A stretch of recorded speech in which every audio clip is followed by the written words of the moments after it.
मी प्रज्ञा तुम्हा सर्वांचं स्वागत करते आपल्या कलेक्टिव्ह गुरुच्या ऑनलाईन प्लॅटफॉर्मवरती। आजचं आपलं हे 20वां लेक्चर आहे ज्याच्यामध्ये आपण साऊंड हा टॉपिक पाहतोय। साऊंड हा टॉपिक आपण लगेच पाहतोय कारण आत्ताच रिसेंट या केमिस्ट्रीचा टॉपिक घेण्याआधी आणि डायजेस्टिव्ह सिस्टीमच्या आधी मला वाटतं की आपला लाईट हा टॉपिक कव्हर झालेला आहे, ठीक आहे। आणि लाईट या टॉपिक आणि साऊंड या टॉपिकमध्ये थोडंसं काही सिमिलॅरिटीज आहेत, जसं की आपण तो जसा पार्ट एक्सप्लेन करताना आहे सो तुम्हाला तो लवकर कळतो। आणि हा टॉपिक जसं की बायोलॉजीमध्ये आपल्याला क्लासिफिकेशन जेवढे इम्पॉर्टंट आहे, सिमिलरली तेवढेच आपल्याला फिजिक्समध्ये जे साऊंड आहे आणि लाईट आहे हे दोन टॉपिक आणि इलेक्ट्रोमॅग्नेटिक स्पेक्ट्रम वगैरे जे टॉपिक आहे ते इकडे तेवढेच महत्त्वाचे आहेत, ठीक आहे। म्हणून आपल्याला साऊंड आणि लाईट या दोन्ही टॉपिकचा इन डिटेल स्टडी करायचा आहे, ठीक आहे। साऊंड हा त्यातल्या त्यात सोपा आहे, म्हणजे साऊंड वरती जास्त प्रश्न विचारण्यासारखं आपल्याला 11वी-12वीच्या बुकमध्ये पण फारसा डाटा नाहीये, जर का त्याचे काही ऍप्लिकेशन सोडले साऊंड वेव्सचे वगैरे तर, आणि ते सुद्धा विचारून झालेले आहेत। सो आता लास्ट टाइम म्हणजे आत्ताची जी राज्यसेवा झाली 2020ची, त्याच्यामध्ये त्यांनी रिफ्लेक्शन ऑफ वेव्स वरती प्रश्न विचारलेला होता, पण त्या रिफ्लेक्शन ऑफ वेव्स होत्या साऊंड वेव्सच्या, ठीक आहे। मग हा टॉपिक आपण इथे तोही पाहणार आहोत आणि इन डिटेल अजून जे काही महत्त्वाचा पार्ट आहे तो सगळा आपण इथे कव्हर करणार आहोत, ठीक आहे। थोडासा लाईट आणि साऊंड या टॉपिकशी काही सिमिलॅरिटीज आहेत। सगळ्यात पहिल्यांदा आपण बघूयात की नेमकं साऊंड म्हणजे काय। साऊंड म्हणजेच मराठीमध्ये आपण याला ध्वनी असं म्हणतो आहे, ठीक। साऊंड म्हणजे आपण याला मराठीमध्ये ध्वनी असं म्हणतो। मग आपण साऊंडला डिफाईन कसं करतो, सगळ्यात बेसिक टर्म आहे, जसं की आपण लाईटला डिफाईन केलं होतं अगदी तसंच sound is a form of energy. Form of energy म्हणजेच ध्वनी हे ऊर्जेचे एक स्वरूप आहे, ठीक। सिमिलर लाईटची सुद्धा आपण अशीच डेफिनेशन केली होती की light is a form of energy. तसंच मी इथे म्हणते sound is a form of energy. मग साऊंड जसं की लाईट हे आपल्यासाठी आपल्याला दृश्य संवेदना प्राप्त करून देण्याचं म्हणजे आपल्याला व्हिज्युअल सेन्सेस प्रोव्हाइड करण्याचं काम करत होतं, तसंच मी जेव्हा एनर्जी असं म्हणतेय तेव्हा एनर्जीची डेफिनेशन आपण कशी करतो, कपॅसिटी टू डू वर्क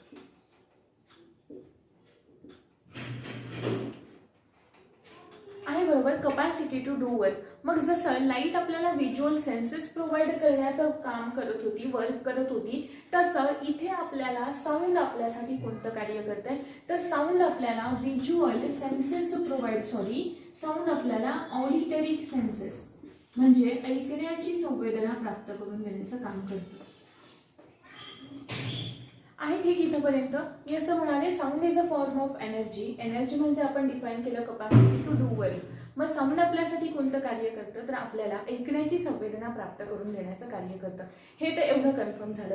जसं मी तुम्हाला लाईटमध्ये सांगितलं होतं, जेव्हा मी इथे असं म्हणते की फॉर्म ऑफ एनर्जी आहे साऊंड हा, मग एनर्जीला आपण डिफाईन केलं हे अशा पद्धतीने। पण आपल्याला एक सिद्धांत माहिती आहे आईन्स्टाईननी सांगितलेला, की ज्यामध्ये त्यांनी असं सांगितलंय की एनर्जी आपण निर्माण नाही करू शकत किंवा नष्ट करू शकत नाही, फक्त आपण तिचं एका फॉर्म मधून दुसऱ्या फॉर्म मध्ये ट्रान्सफॉर्मेशन करू शकतो आहे, बरोबर।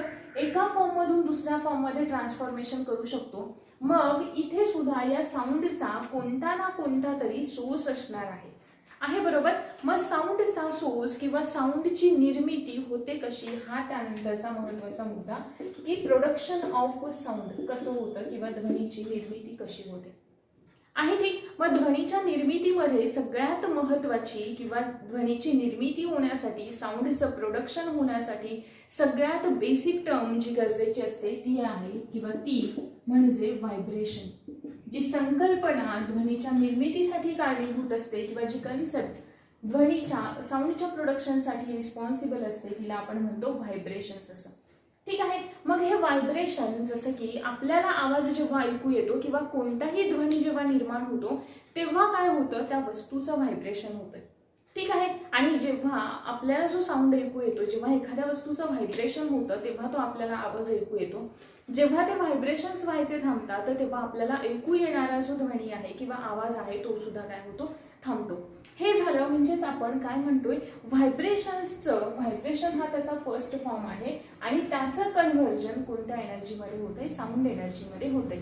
त्याच्यानंतर साऊंडच्या काही प्रॉपर्टीज, ठीक आहे. मग त्या बघताना सगळ्यात पहिली आणि महत्वाची कोणती, तर साऊंडला प्रोपॅगेट होण्यासाठी जर का मी असं म्हणाले की ध्वनीची निर्मिती नॉर्मली तर अशी होतीये की आपल्याला जे काही ऐकू येतं ते कोणत्या ना कोणत्या तरी गोष्टीचं व्हायब्रेशन होत आहे आणि मग नंतर तो साऊंड आपल्याला ऐकू येतोय. मग आपण बोलतो तेव्हा आपल्यामध्ये साऊंडची निर्मिती कशी होते किंवा साऊंड प्रोडक्शन कसं होतं, तर बघा आपण डायजेस्टिव्ह सिस्टीम शिकलो, त्याच्यामध्ये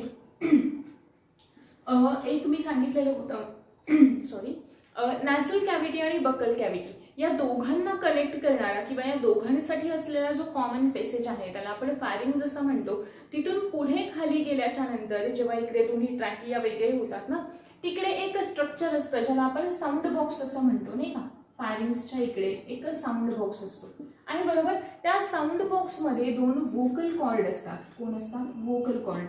व्होकल कॉर्डला आपण स्वरतंतू असं म्हणतो आहे की. व्होकल कॉर्डला आपण स्वरतंतू असं म्हणतो.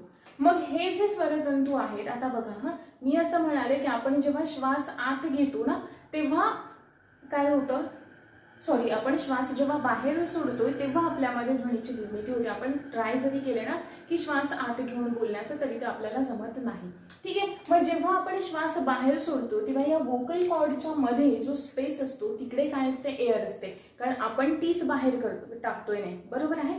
मग ती बाहेर टाकताना इथे मध्ये मीडियम कोणतं असतं, एअर मीडियम असतं आहे. एअर मीडियम म्हणजेच एअर मीडियम मध्ये काय असणार आहेत, पार्टिकल्स असणार आहेत आहे करेक्ट. मग या पार्टिकल्सचं काय होतं, जेव्हा ते बाहेर टाकले जात असतात तेव्हा या पार्टिकल्सचं आपण जेव्हा बोलतो तेव्हा या पार्टिकल्सचं व्हायब्रेशन व्हायला सुरुवात होते आणि जेव्हा हे पार्टिकल्स व्हायब्रेट व्हायला सुरुवात होतात तेव्हा ते एकमेकांवर आदळून हे पार्टिकल या स्वतःचे व्हायब्रेशन्स एनर्जीच्या फॉर्ममध्ये या व्होकल कॉर्डवरती काय करतात, पास ऑन करतात किंवा त्यांच्याकडे ते ट्रान्सफर करतात. आणि जेव्हा या व्होकल कॉर्डचं व्हायब्रेशन होतं तेव्हा आपल्यामध्ये काय होते, ध्वनीची निर्मिती होते किंवा आपल्यामध्ये साऊंड प्रोडक्शन होतं. ठीक आहे. आता साऊंड प्रोडक्शन तर झालेलं आहे, ध्वनीची निर्मिती झाली आहे, मग आपल्याला तो साऊंड ऐकू कसा येतो. ठीक आहे. सगळ्यात महत्वाची कंडिशन बघा, साऊंडचं प्रोपागेशन होण्यासाठी ऐकू कसा येतो म्हणजे तो प्रोपॅगेट होतोय ना, मी जे बोलते इथून तुमच्यापर्यंत पोहोचतोय म्हणजेच त्याचं काय होतंय, प्रोपॅगेशन होतंय किंवा तो प्रसरण पावतोय आहे, बरोबर. मग साऊंडचं प्रोपॅगेशन होण्यासाठी एक कंडिशन आहे ती म्हणजे त्याला मीडियमची गरज असते. कशाची गरज असते, मीडियम गरजेचं असतं, त्याला माध्यमाची गरज असते, मटेरियल मीडियमची गरज असते. आणि ते मेकॅनिकल वेव्ज आपण ज्यांना म्हणतो ना त्या मेकॅनिकल वेव्जला आपण पुढे पाहणार आहोत. त्या मेकॅनिकल वेव्ज कोणाला म्हणायचं आपण, की ज्यांना ट्रान्सफर होण्यासाठी किंवा ज्यांच्या प्रोपॅगेशनसाठी ज्यांना मटेरियल मीडियम गरजेचं असतं त्यांना आपण म्हणतोय मेकॅनिकल वेव्ज. ही पहिली कंडिशन. दुसरी कंडिशन अशी होईल की वेव्ज ज्या आहेत त्या कोणत्या फॉर्ममध्ये किंवा साऊंड वेव्ज ज्या आहेत त्या कशा पद्धतीने ट्रॅव्हल करतात, तर त्या वेव्जच्या स्वरूपात ट्रॅव्हल करतात. कशा ट्रॅव्हल करतात, वेव्जच्या स्वरूपात. आणि या वेव्जचे दोन प्रकार असतात किंवा आपण बेसिकली जेव्हा बघा, जर कोणी 11वीचं बुक रेफर करत असेल तर 11वीच्या बुकमध्ये आपल्याला ऍक्च्युली 3 टाईपच्या बऱ्याच वेव्ज दिलेल्या आहेत. त्यातल्या पहिल्या आहेत मेकॅनिकल वेव्ज.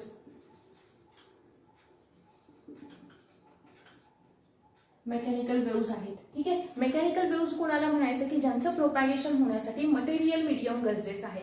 जसं की वॉटर वेव्ज आहेत, साऊंड वेव्ज आहेत, तर त्यांना मटेरियल मीडियम गरजेचं असतं. त्यांना आपण काय म्हणतो, मेकॅनिकल वेव्ज असं म्हणतो. त्यानंतर दुसऱ्या असतात इलेक्ट्रोमॅग्नेटिक वेव्ज, की ज्यांना मटेरियल मीडियम गरजेचं नसतं, त्यांना आपण काय म्हणतो, इलेक्ट्रोमॅग्नेटिक वेव्ज.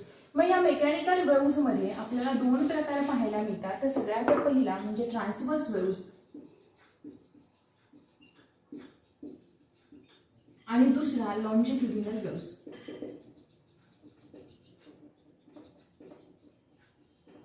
आहे बरोबर. ट्रान्सव्हर्स वेव्ज इन डिटेल आपण लाईट या टॉपिक मध्ये पाहिलेल्या आहेत. ठीक आहे. आता मला तुम्हाला इथे हा मुद्दा सांगायचा आहे की आपण बघा, जर का एखादा वेव्ह म्हणजे काय, तिथून आधी आपण सुरुवात करूयात. वेव्ह म्हणजे काय, तर एखादा स्थिर सरफेस आहे किंवा एखादं स्टेबल मीडियम आहे आणि त्या स्टेबल मीडियम मध्ये क्रिएट केलेला डिस्टर्बन्स त्याला आपण काय म्हणतो, वेव्ह म्हणतो.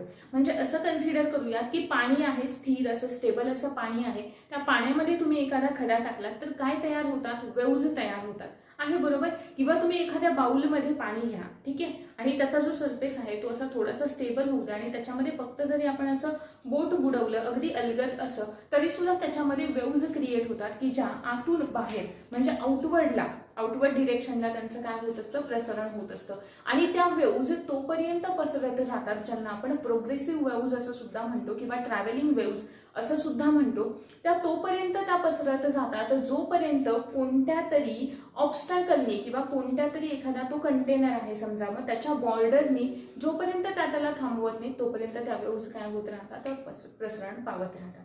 आहे ठीक. मग हे झालं ट्रान्सव्हर्स वेव्ज आणि लॉन्जिट्युडिनल वेव्ज. हे वेव्जचं मी तुम्हाला सांगितलं. आणि वॉटर वेव्ज कशामध्ये येतात, वॉटर वेव्ज येतात ज्यांना आपण मेकॅनिकल वेव्ज मध्ये येतात त्या वॉटर वेव्ज, ठीक आहे, की ज्यांना मटेरियल मीडियम गरजेचं असतं.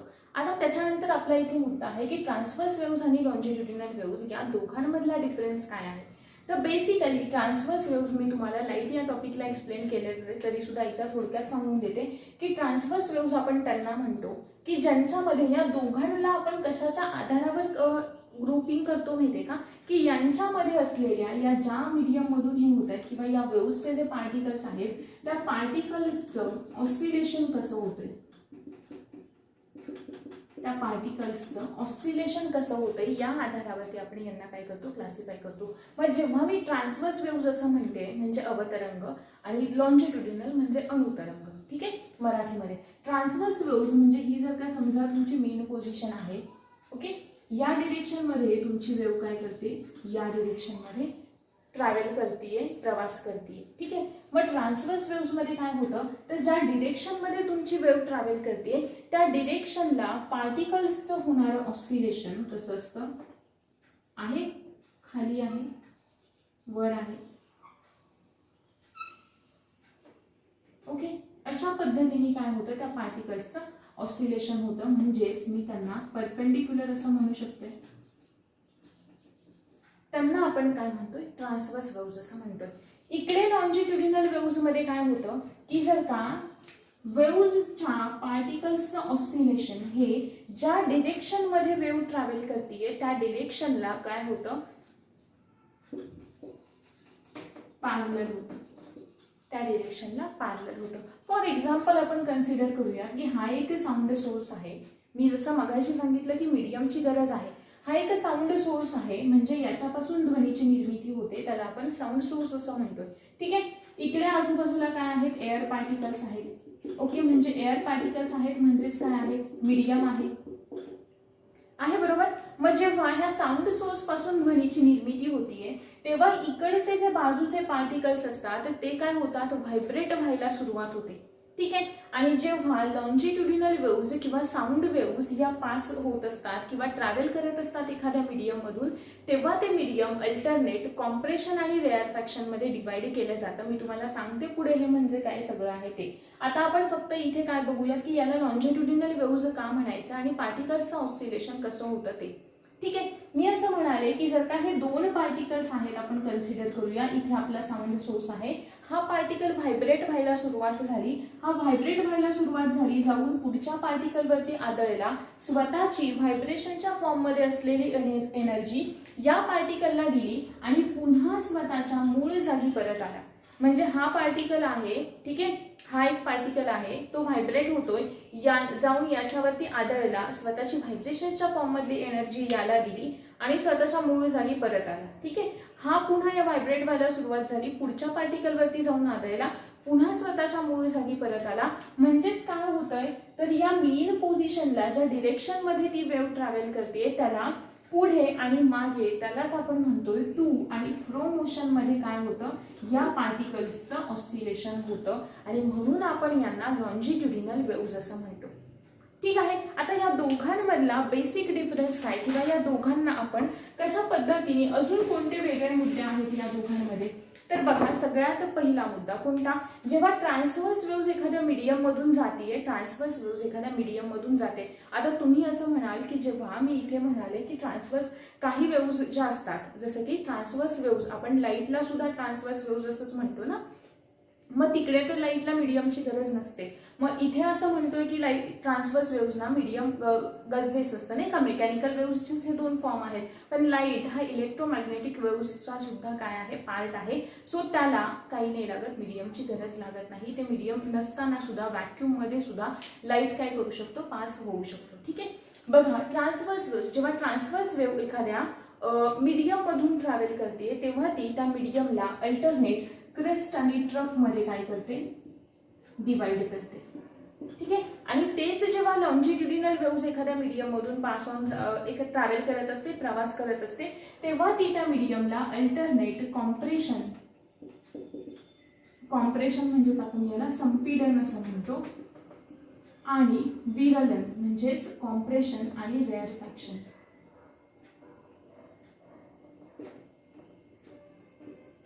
ठीक आहे, यांच्यामध्ये डिवाइड करते. आता इथे बघा हा काय होतं, क्रेस्ट आहे, ट्रफ आहे बरोबर. क्रेस्ट कशाला म्हणायचं, ही क्रेस्ट झाली, ही झाली ट्रफ.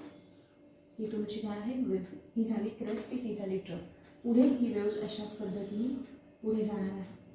ठीक आहे. कॉम्प्रेशन आणि रेअरफॅक्शन, कॉम्प्रेशनला आपण म्हणतो हाय प्रेशर एरिया, रेअरफॅक्शनला आपण म्हणतो लो प्रेशर एरिया आहे. ठीक, इथपर्यंत तरी क्लिअर आहे की या दोघांमधला काय आहे, हा बेसिक डिफरन्स आहे. अजून दुसरा मुद्दा, ट्रान्सव्हर्स वेव्स ज्या आहेत त्या ट्रान्सव्हर्स वेव्स फक्त सॉलिड्स आणि लिक्विड मधून काय करू शकतात, तर ट्रॅव्हल करू शकतात. सॉलिड आणि लिक्विड मधून ट्रॅव्हल करू शकतात, त्या गॅसेस मधून ट्रॅव्हल करू शकत नाही. पण लाईट करू शकतात, कारण लाईट हा इलेक्ट्रोमॅग्नेटिक स्पेक्ट्रमचा सुद्धा एक पार्ट आहे. लाईटला आपण electromagnetic waves, form of electromagnetic waves असं सुद्धा म्हणतो. ठीक आहे. त्याच्यानंतर राहिलं लॉन्जिट्युडिनल वेव्सचं. आता लॉन्जिट्युडिनल वेव्ज या कोणत्याही मीडियम मधून, आपण म्हणतो ना सॉलिड आहे, लिक्विड आहे, गॅस आहे, तिघांमधून सुद्धा ट्रॅव्हल करू शकतात. लिक्विड प्लस गॅसेस, जसं की लॉन्जिट्युडिनल वेव्स मध्ये एक्झाम्पल द्यायचं झालं तर सगळ्यात बेस्ट एक्झाम्पल आहे आपल्या साऊंड वेव्सचं. म्हणून साऊंड वेव्स मध्ये आपल्याला अभ्यासायचे असतात लॉन्जिट्युडिनल वेव्स. आता या लॉन्जिट्युडिनल वेव्स अभ्यासताना सगळ्यात पहिला पार्ट येतो जो आपल्याला लास्ट इयरला प्रश्न विचारलेला होता त्यावरती. तर ते असं होतं की जर का एखाद्या प्रश्न सांगते मी आधी, मग आपण ते एक्सप्लेन करूयात. प्रश्न असा होता की एखाद्या साऊंड वेव्सचे कॉम्प्रेशन हे जर का एखाद्या रिजिड वॉलवरती जाऊन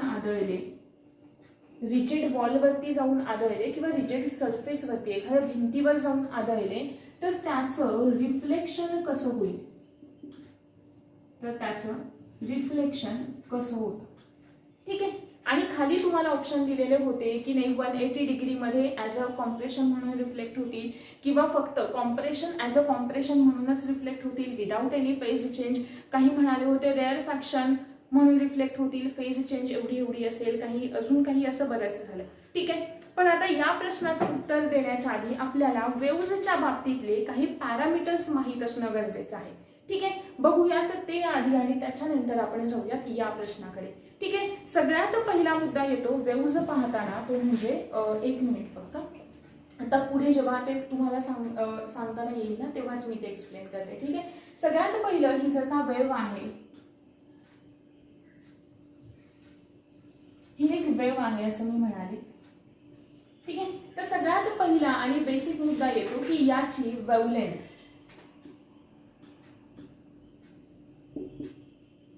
हे काही पॅरामीटर्स आहेत, माहित असणं गरजेचं आहे. ठीक आहे. वेव्हलेंथ आपण कशाला म्हणायचं की दोन कोणतेही कॉन्सिक्वेंट पॉइंट, म्हणजे जसं की हा पॉइंट असेल क्रेस्टचा आणि हा पॉइंट असेल, या दोघांमधलं अंतर किंवा दोन अल्टरनेट क्रेस्ट मधलं अंतर, यांना आपण काय म्हणतो, वेव्हलेंथ. आणि जी आपण कशाने डिनोट करतो, लॅम्बडा. कशाने डिनोट करतो, लॅम्बडा. त्याच्यानंतरचा मुद्दा येतो फ्रिक्वेन्सी. वेव्हलेंथ म्हणजे तरंग लांबी हा मराठीमध्ये. फ्रिक्वेन्सी म्हणजे आपण म्हणतो वारंवारता, ठीक आहे, जी आपण हर्ट्स मध्ये डिनोट करतो. कशामध्ये, हर्ट्स मध्ये. फ्रिक्वेन्सी कशाला म्हणायचं, आता ही एक वेव्ह आहे आणि मी इथे दुसरी वेव्ह काढली आहे. ठीक, दुसरी वेव्ह काढली. आता फ्रिक्वेन्सी ही ए कंडिशन आहे आणि ही बी कंडिशन आहे.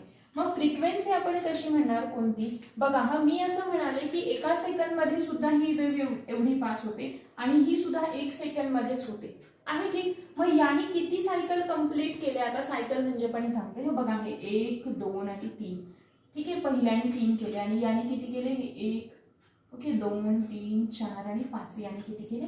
5 केले, ठीक आहे. मग ही काय झाली यांची फ्रिक्वेन्सी? पहिल्या वेव्हची फ्रिक्वेन्सी किती झाली? 3 हर्ट्स असं आपण म्हणणार. दुसऱ्या वेव्हची फ्रिक्वेन्सी किती झाली? 5 हर्ट्स आपण त्याला युनिट देणार, ठीक आहे. मग हे जे आहे की एका ठराविक वेळेमध्ये किंवा एका सेकंडमध्ये एखादी वेव्ह किती सायकल कंप्लीट करते, ठीक आहे, त्याला आपण काय म्हणतो? फ्रिक्वेन्सी असं म्हणतो. आता पुढचा मुद्दा आला, एक सायकल म्हणजे काय? नेमकं सायकल म्हणजे काय? तर एक पूर्ण क्रेस्ट आणि एक पूर्ण ट्रफ म्हणजे आपण त्याला काय म्हणतो? 1 क्रेस्ट प्लस 1 ट्रफ, याला आपण काय म्हणतो? सायकल असं म्हणतो. त्यानंतरचा मुद्दा येतो टाइम पिरियड. टाइम पिरियड म्हणजे तरंगकाळ, जो आपण कॅपिटल टी ने डिनोट करतो. टाइम पिरियड आपण कोणाला म्हणायचं की एक पूर्ण क्रेस्ट आणि एक पूर्ण ट्रफ कंप्लीट करण्यासाठी त्या वेव्हला किती वेळ लागतो, त्या वेळेला आपण टाइम पिरियड असं म्हणतो, जो आपण सेकंड मध्ये देतो. क्लिअर? हे 4 मुद्दे क्लिअर का? आपलं वेव्हलेंथ झालं, फ्रिक्वेन्सी झालं, सायकल झालं आणि टाइम पिरियड झालं. आहे क्लिअर इथपर्यंत?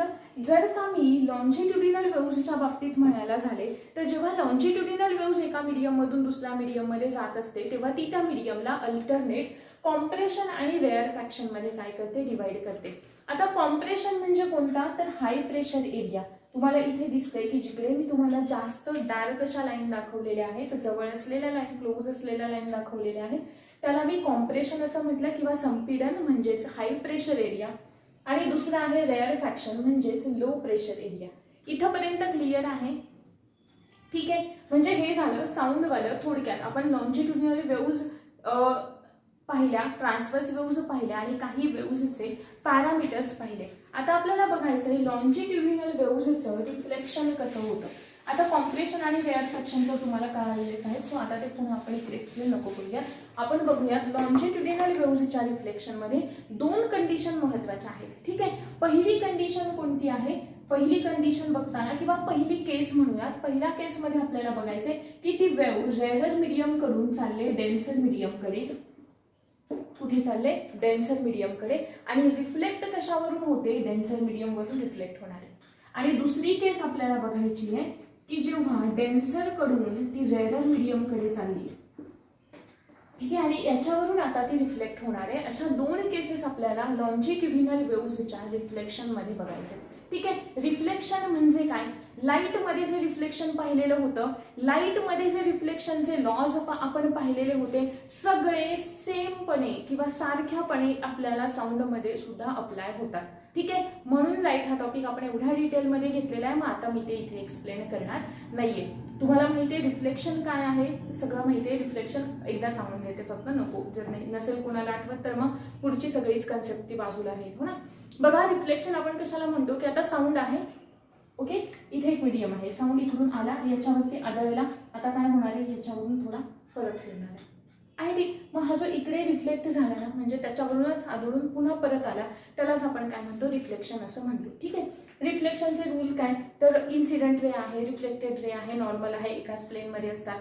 नॉर्मल सोबत सेम अँगल करतात दोघे सुद्धा, आहे ठीक. आय आणि आर कसे असणार आहेत? सेम असणार आहेत. हे सगळे लॉज सेमपणे इकडे सुद्धा साऊंड मध्ये सुद्धा तेच लॉ फॉलो होतात, आहे ठीक. तुमच्या नोट्समध्ये ऍड करून दिलं जरी, डोंट वरी, जरी तो लाईटमध्ये टॉपिक झालेला असला तरी तो एवढा डिटेल पुन्हा आपल्याला इकडे तो नाही घेता येणार, ठीक आहे. त्याच्यामुळे जर तुम्ही आधीचे लेक्चर्स व्यवस्थित केलेले असतील तर तुम्हाला ते कळेल. इथलं आता पुढे सांगते ते. पहिलं बघा, आपण बघतोय लॉन्जिट्युडिनल वेव्हजचं रिफ्लेक्शन.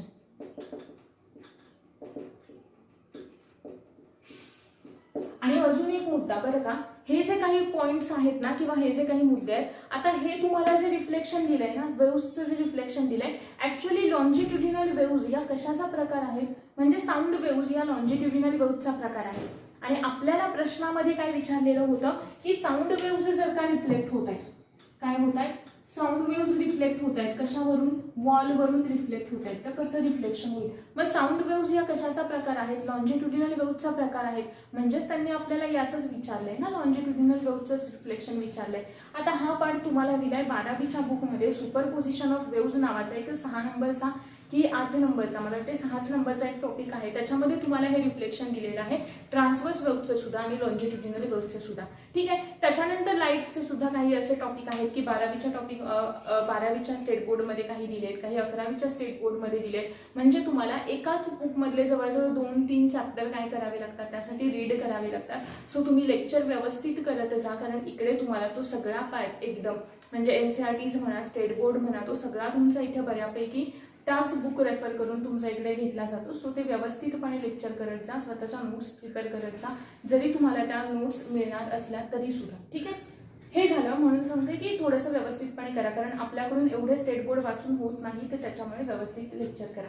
आता हा पार्ट आहे आपल्याला 12वीच्या बुकमधला, जो आपल्याला स्टेट बोर्डमध्ये दिलेला नाहीये आणि आतापर्यंत याच्यावर प्रश्नही विचारला नव्हता. पण आता लास्ट इयरला 2020च्या राज्यसेवेला प्रश्न विचारला आणि प्रश्न होता या पहिल्या केसवरती.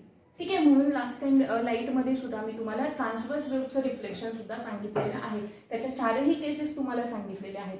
आता आपण बघतोय लॉन्जिट्युडिनल वेव्हज मधलं. क्लिअर आहे. प्रश्न असा होता साऊंड वेव्हचे कॉम्प्रेशन. मी असं म्हणाले की साऊंड वेव्हचे कॉम्प्रेशन म्हणजे हाय प्रेशर एरिया.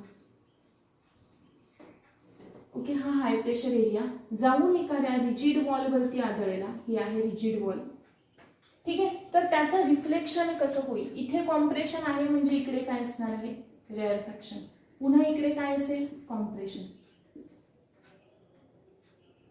इथपर्यंत क्लिअर. आता याचं रिफ्लेक्शन कसं होईल? साधं लॉजिक लावलं ना तरी कळतं. ज्यांच्याकडे जुनं 11वीचं बुक आहे आणि जर त्यांनी तिकडून जर का रेफर केलं तर फक्त एक करेक्शन करून घ्या की जुन्या 11वीच्या बुकमध्ये यांच्यामध्ये फेज डिफरन्स 180 डिग्री दिलेला आहे, जे की तसं नाहीये. जे नवीन 11वीचं बुक आहे त्याच्यामध्ये त्यांनी करेक्शन दिलेलं आहे की इथे विदाऊट एनी फेज चेंज त्या काय होतात, ॲज अ कॉम्प्रेशन म्हणून रिफ्लेक्ट होतात. जर जुनं कोणी रिफ्लेक्ट करत असेल तर त्यांचं वाचताना असं नको व्हायला की लेक्चरमध्ये मॅमनी वेगळं सांगितलं आणि बुकमध्ये देताना वेगळं दिलंय. नवीनवालं जे बुक आहे त्याच्यामध्ये हे करेक्शन्स तुम्हाला दिलेले आहेत. ठीक आहे. सो बघा, हे आहेत कॉम्प्रेशन साऊंड वेव्हचे. कॉम्प्रेशन म्हणजे हाय प्रेशर एरिया. इथे पार्टिकल्सची हाय प्रेशर एरिया म्हणजेच डेन्सिटी सुद्धा कशी असणार आहे? जास्त असणार आहे. डेन्सिटी जास्त असणार आहे. मग मला सांगा, हे पार्टिकल्स जेवढा फोर्स या वॉलवरती अप्लाय करतील, वॉल कशी आहे? रिजिड आहे. ठीक आहे. मग रिजिड वॉलच्या पार्टिकल्सकडे तेवढी ॲबिलिटी असते, तेवढी एनर्जी असते की जेवढा फोर्स या वेव्हजचे कॉम्प्रेशन त्यांच्यावर अप्लाय करतायत तेवढाच इक्वल आणि अपोजिट फोर्स ते सुद्धा त्या पार्टिकल्सवरती अप्लाय करतील. न्यूटनचा तिसरा लॉ, इक्वल आणि अपोजिट रिॲक्शन ॲक्शनवाला आहे. बरोबर. इथे तो फॉलो होतो. मी असं म्हणाले, जेव्हा साऊंड वेव्हचे कॉम्प्रेशन एखाद्या रिजिड वॉलवरती जाऊन आदळतील तेव्हा त्याचं रिफ्लेक्शन कसं होईल? तेव्हा त्या रिफ्लेक्ट होतील ॲज अ कॉम्प्रेशन म्हणूनच without any change of phase.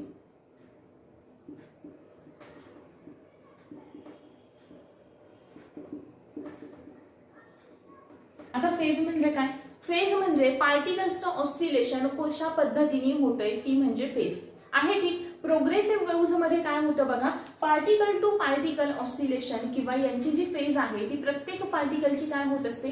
Change होत असते. लक्षात ठेवायचे. ठीक आहे. मी असं म्हणाले की हे जे आपण रिफ्लेक्शन पाहिलं पहिल्या केसमधलं, जेव्हा वेव्ह रेअर मीडियम कडून डेन्सर मीडियम कडे जाते आणि वेव्हजचे कॉम्प्रेशन रिजिड वॉलवरती आदळले, रिजिड वॉलचे जे पार्टिकल्स आहेत त्यांच्याकडे तेवढी सफिशियंट एनर्जी आहे की ते पार्टिकल या पार्टिकलला, या दुसऱ्या कॉम्प्रेशन वाल्यांना तेवढ्याच फोर्सनी काय करू शकतील? पुन्हा मागे ढकलू शकतील. मग मला सांगा, यांचा असलेला जो फोर्स आहे हा कॉम्प्रेशनवाला, रिजिड वॉलने पुन्हा यांच्यावर तेवढाच फोर्स अप्लाय केला, तेवढीच पुन्हा त्यांच्यावरती फोर्स अप्लाय केला, मग मला सांगा इकडून सुद्धा प्रेशर एक्झर्ट केलं जात आहे, इकडून सुद्धा प्रेशर एक्झर्ट केलं जात आहे, म्हणजेच तिथे हाय प्रेशर एरिया तयार होईल, म्हणजेच पुन्हा ते काय म्हणून रिफ्लेक्ट होतील, ॲज अ कॉम्प्रेशन म्हणूनच रिफ्लेक्ट होतील without any change of phase. तुम्ही बऱ्याच जर का या व्हिडिओज पाहिल्या यूट्यूबवरती याच्या म्हणजे त्याच्यामध्ये यांनी असं सांगितलेलं आहे बऱ्याच जणांनी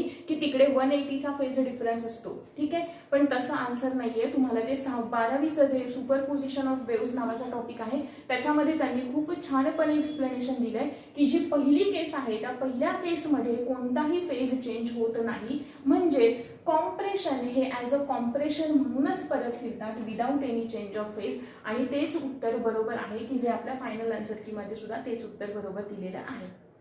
ठीक, पहिली केस तुमची क्लिअर झाली. रिफ्लेक्शन ऑफ लॉन्जिट्युडिनल वेव्हची. वेव्हचं रिफ्लेक्शन कसं होतंय, रेअरर कडून डेन्सर कडे होतंय. आता इथे रेअरर कडून डेन्सर कडे लक्षात ठेवताना ना थोडंसं लॉजिक लावायचं. तिथे प्रश्नात विचारलेले होते की भिंतीवरून रिफ्लेक्ट होती. ठीक आहे, आता भिंतीवरून रिफ्लेक्ट होत आहे तर म्हणजे ते रिजिड वॉलवरती आधी गेलेत ना, म्हणजे रेअरर कडून डेन्सर कडे आलेत आणि मग आता ते या रिजिड वॉलवरून रिफ्लेक्ट होणार आहेत.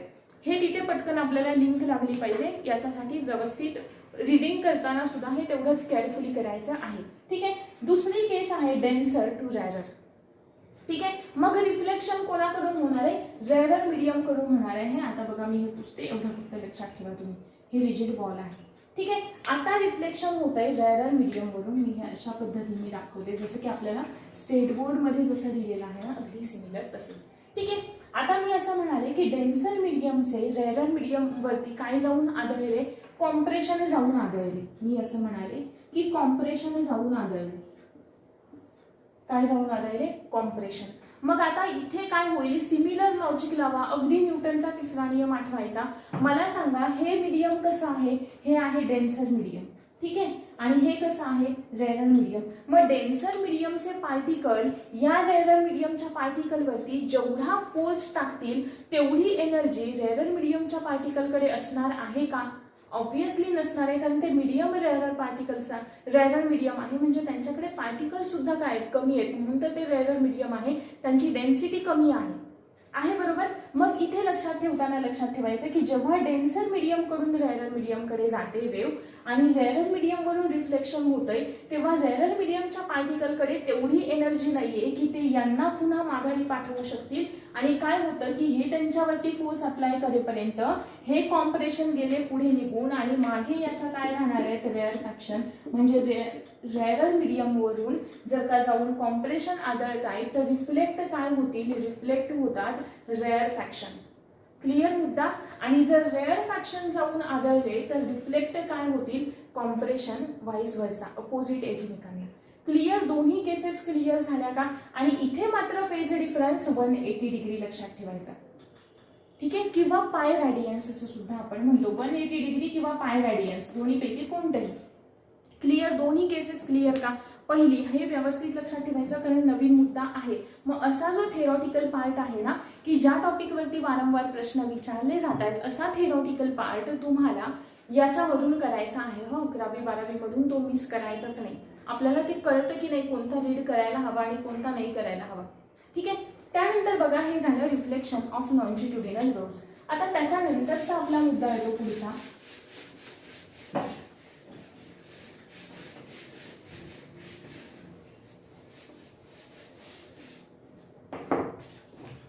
Sound waves. आपण पाहिलं साऊंड वेव्हचं रिफ्लेक्शन पाहिलं. साऊंड वेव्स या लॉन्जिट्युडिनल वेव्हचा एक प्रकार आहेत. आता आपल्याला सगळ्यात महत्त्वाचा यातला पार्ट बघायचा आहे तो म्हणजे साऊंड वेव्हचं स्पीड. मी असं म्हणाले की साऊंड वेव्हचं स्पीड, साऊंडला प्रोपॅगेट होण्यासाठी गरज कशाची असते, मीडियमची गरज असते. गरज कशाची असते, मीडियमची गरज असते. आहे म्हणजे माध्यम गरजेचं असतं, ते व्हॅक्यूम मधून ट्रॅव्हल करू शकत नाही ते किंवा प्रवास करू शकत नाहीत. मग मीडियम कोणत्या कोणत्या प्रकारचे असतील, मीडियम असतात 3 प्रकारचे, सॉलिड आहे, लिक्विड आहे आणि गॅस आहे. मी तुम्हाला सांगितलंय की ट्रान्सव्हर्स वेव्स ज्या आहेत त्या सॉलिड्स मधून आणि लिक्विड वेव्सच्या सरफेस वरून ट्रॅव्हल करू शकतात, पण गॅसेस मधून नाही. एक्सेप्शन कोण आहे, लाईट आहे, कारण लाईट हा इलेक्ट्रोमॅग्नेटिक वेव्सचा सुद्धा एक प्रकार आहे म्हणून. ठीक आहे, आणि ज्या लॉन्जिट्युडिनल वेव्स आहेत त्या तिघांमधून पास होऊ शकतात जसे की साऊंड वेव्स आहेत. ठीक आहे, आता बघा हा, सॉलिड, लिक्विड आणि गॅसेस, मग यांच्यामध्ये लाईटचं स्पीड साऊंडचं स्पीड कसं असणार आहे? सॉलिडमध्ये लाईटचं स्पीड सगळ्यात जास्त असतं, ठीक आहे, त्याच्यानंतर लिक्विडमध्ये आणि त्याच्यानंतर गॅसेसमध्ये, ठीक आहे. म्हणजे जेवढं मीडियम डेन्स तेवढं त्याच्यामध्ये साऊंडचं स्पीड काय असणार आहे? जास्त असणार आहे, ठीक आहे. आता त्याच्यानंतरचा आपला मुद्दा आहे कोणता? याच्यामध्ये ना तुम्हाला एक चार्ट दिलेला आहे की थोडं म्हणजे नाही का, काही मीडियम मध्ये तुम्हाला ते गॅसचं साऊंडचं स्पीड म्हणजे ध्वनीचा वेग वगैरे, वेलोसिटी, हे सगळं दिलेलं आहे. ते तुम्हाला तुमच्या नोट्समध्ये मिळेल. तो फॅक्च्युअल डाटा इकडे सांगण्यात वेळ नाही घालवायचा, तो तुम्ही रिडिंग करून घ्यायचा, ठीक आहे. ते तुम्हाला चार्टच्या फॉर्ममध्ये, किंवा जर कोणी 11वीचं वगैरे बुक रेफर करत असेल किंवा स्टेट बोर्डमध्ये सुद्धा तुम्हाला याचं जे स्पीड आहे ना ते काही मीडियममध्ये, म्हणजे सॉलिडमध्ये कोणते कोणते येतात, लिक्विडमध्ये कोणते येतात, गॅसेसमध्ये कोणते, आणि त्यांचं बरोबर काय स्पीड आहे हे सगळं तुम्हाला तिथे दिलेलं आहे. आता त्याच्यानंतर आपला दुसरा मुद्दा आहे बघा, स्पीड ऑफ लॉन्जिट्युडिनल वेव्ज, की लॉन्जिट्युडिनल वेव्जचं स्पीड किती असतं, ठीक आहे.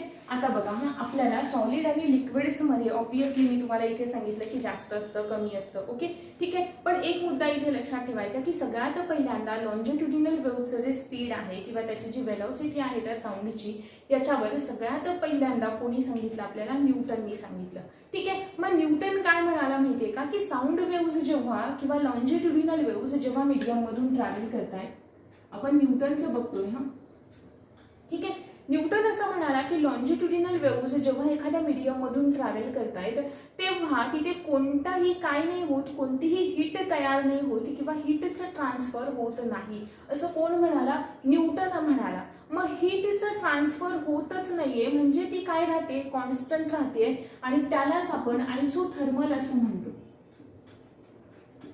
त्यालाच आपण काय म्हणतो? आयसोथर्मल असं म्हणतो. मग न्यूटननी सांगितलेलं जे लाईटचं स्पीड होतं ते होतं 269.3 मीटर पर सेकंड आहे, ठीक. हे नॉर्मल रूम टेम्परेचरला होतं, 0.9 आहे, सॉरी 279.9 मीटर पर सेकंड हे होतं न्यूटननी सांगितलेलं स्पीड. पण न्यूटन आपल्याला असं म्हणाला की जेव्हा लॉन्जिट्युडिनल वेव्हचे कॉम्प्रेशन, आता आपल्याला हे तर बेसिक गोष्ट माहीत झाली आधीच की लॉन्जिट्युडिनल वेव्ह जात आहेत म्हणजे मीडियम डिवाइड कशात झाले? कॉम्प्रेशन आणि रेअरफॅक्शन मध्ये, बरोबर आहे. म्हणजेच कॉम्प्रेशन म्हणजे हाय प्रेशर एरिया, रेअरफॅक्शन म्हणजे लो प्रेशर एरिया. मग न्यूटन असं म्हणाला की जेव्हा एखादी वेव्ह ही ट्रॅव्हल काय होते? बदलते, पण तरी सुद्धा त्यांच्यामध्ये एनर्जी फ्लो होतो, ठीक आहे. एनर्जीचा फ्लो होतोय म्हणून तर एका पार्टिकल कडून व्हायब्रेशन मी म्हणाले ना, व्हायब्रेशनच्या फॉर्म मध्ये एनर्जी दुसऱ्या पार्टिकल कडे दिली जाते. आणि बेसिक फिजिक्स शिकताना नेहमी लक्षात ठेवायचं एनर्जी लॉस 0 कन्सिडर करायचं. आपल्याला इकडे इक्वेशन नाही शिकायचंय, ठीक आहे. जो काही थिओरिटिकल पार्ट आहे तोच शिकायचा आहे. सो एवढा नाही विचार करायचा की मग एनर्जी लॉस काय झालं आणि काय झालं एक्सेट्रा एक्सेट्रा, ठीक आहे. 0 कन्सिडर करायचा हे सगळं शिकताना. मी असं म्हणाले की न्यूटन असं म्हणत होता की एनर्जी फ्लो तर होतोय पण तिकडे हीट ट्रान्सफर होत नाहीये, ठीक आहे. आणि त्यांनी सांगितलं की ही प्रोसेस कशी आहे, हीट नाही ट्रान्सफर होत आहे, मग काय टेम्परेचर नाही वाढत आहे असं त्याचं म्हणणं. मग टेम्परेचर नाही वाढत आहे म्हणजे ते कॉन्स्टंट आहे ना, त्यालाच आपण काय म्हणतो? आयसोथर्मल प्रोसेस असं म्हणतो. पण नंतर ज्या काही एक्सपेरिमेंटल व्हॅल्यूज आपण अभ्यासल्या गेल्यानंतर थोडीसं आपली एक्सपेरिमेंटल व्हॅल्यू किती आहे की ज्याच्यामध्ये साऊंडचं स्पीड आपण काढलं 332 मीटर पर सेकंड, ठीक आहे. आता हे ना टेम्परेचरनुसार चेंज होतं, मग टेम्परेचरनुसार चेंज होतं. मग काही ठिकाणी 334 असेल, काही ठिकाणी 343 असेल, अशा पद्धतीने, पण ते टेम्परेचरवरती डिपेंड असतं, ठीक आहे. पण बऱ्यापैकी मी सांगते आपला न्यूटन आणि हा विषय चाललाय म्हणून की न्यूटननी दिलेली व्हॅल्यू ही होती आणि ज्या काही वेगवेगळ्या सायंटिस्टनी एक्सपेरिमेंटल व्हॅल्यू दिल्या त्या व्हॅल्यू होत्या 332 मीटर पर सेकंड, अशी ही व्हॅल्यू होती बऱ्यापैकी जणांनी दिलेली. मग न्यूटननी दिलेल्या व्हॅल्यूमध्ये आणि या व्हॅल्यूमध्ये जवळजवळ 16% फरक होता. म्हणजे न्यूटननी दिलेली जी व्हॅल्यू होती ती 16% लहान होती या 332 पेक्षा, की जो एक फार जास्त डिफरन्स होता, ठीक आहे. मग न्यूटनला हे पुढे एक्सप्लेन नाही करता आलं म्हणून नंतर पुढचा सायंटिस्ट आला लाप्लास नावाचा, की ज्याने न्यूटनच्या याचं एक काय दिलं? करेक्शन दिलं, ज्याला आपण लाप्लास करेक्शन म्हणून सुद्धा ओळखतो, ठीक आहे. पण लाप्लासने असं सांगितलं की जर का कॉम्प्रेशन आणि रेअरफॅक्शन हे एखाद्या मीडियम मधून पास होत आहेत तर ती एखादी स्लो प्रोसेस नाहीये, नाहीच आहे ना स्लो प्रोसेस. बघा ना, आपण बोलतोय इमिजिएट आपल्याला तो एखादा 0.1 सेकंड मध्ये आपल्यापर्यंत तो किंवा त्याहून कमी वेळात आपल्यापर्यंत तो साऊंड पोहोचतो आहे, बरोबर. मग लाप्लास असं म्हणाला की हे जे काही लॉन्जिट्युडिनल वेव्हजचे कॉम्प्रेशन आणि रेअरफॅक्शन एखाद्या मीडियम मधून पास होत आहेत ती एक स्लो प्रोसेस नाहीये, ती रॅपिड प्रोसेस आहे. कशी आहे? रॅपिड प्रोसेस आहे, म्हणजे की ज्यांची फ्रिक्वेन्सी किती आहे? 256 आहे. 256 हर्ट्झ, म्हणजेच एका सेकंदामध्ये 256 कॉम्प्रेशन, 256 रेअरफॅक्शन पास होत आहेत. म्हणजेच त्यांच्यामध्ये हीट सुद्धा प्रोड्यूस होतीये, तिकडे हीट सुद्धा प्रोड्यूस होतीये आहे, बरोबर. पण त्याच्याकडे एवढा वेळ नाहीये, कारण ही एवढी रॅपिड प्रोसेस आहे की ती हीट पुढे ट्रान्सफर केली जाईल, एवढा तिकडे वेळ नाहीये. म्हणून हे कसं राहतं? तसंच कॉन्स्टंट राहिल्यासारखं आपल्याला वाटतं, की ज्याला त्यांनी अडायबॅटिक प्रोसेस असं म्हटलं. अडायबॅटिक प्रोसेस असं म्हणाला. का? हीट तर प्रोड्यूस होतीये, पण तेवढा सफिशियंट टाइम नाहीये की ती ट्रान्सफर केली जाईल, एवढी रॅपिड ही प्रोसेस आहे. म्हणून त्यांनी या प्रोसेसला लॉन्जिट्युडिनल वेव्हजचं जे काही प्रोपॅगेशन होतंय त्याला त्यांनी एक अडायबॅटिक प्रोसेस असं म्हणाला. आणि न्यूटन काय म्हणाला? न्यूटन म्हणाला की ही एक आयसोथर्मल प्रोसेस आहे. ठीक, ही एक आयसोथर्मल प्रोसेस आहे. मग याच्यामध्ये यांनी करेक्शन दिलं आणि मग लाप्लासने जी काही एक्सपेरिमेंटल व्हॅल्यू दिली ती एक्सपेरिमेंटल व्हॅल्यू होती 332.3 मीटर पर सेकंद, की जी आपल्या या इतर सायंटिस्टनी दिलेल्या व्हॅल्यूशी खूप जवळीक साधणारी होती. ठीक आहे, म्हणून हे करेक्शन्स मान्य केले गेले. आणि नंतर आपण लाईटचं स्पीड तुम्हाला वेगवेगळ्या टेम्परेचरला वेगवेगळं असतं, हे तर आहे, ठीक आहे, बेसिक गोष्ट. ठीक आहे, हा झाला आपला थोडक्यात स्पीड ऑफ लाईट वाला पार्ट. आता स्पीड ऑफ लाईट नंतर अजून आपल्याला याच्यामध्ये इम्पॉर्टंट काय आहे बघा. लाईटचं स्पीड झालं, कशामध्ये? मीडियम नुसार चेंज होणार आहे. पण अजून त्याच्यामध्ये काही फॅक्टर्स आहेत की ते फॅक्टर्स लाईटच्या स्पीडला काय करतात? अफेक्ट करतात. त्या फॅक्टर्सचा लाईटच्या स्पीडवरती काय होतो? परिणाम होतो. ते फॅक्टर्स आपण अभ्यासणार आहोत एक 1 बाय 1 करून. ठीक आहे,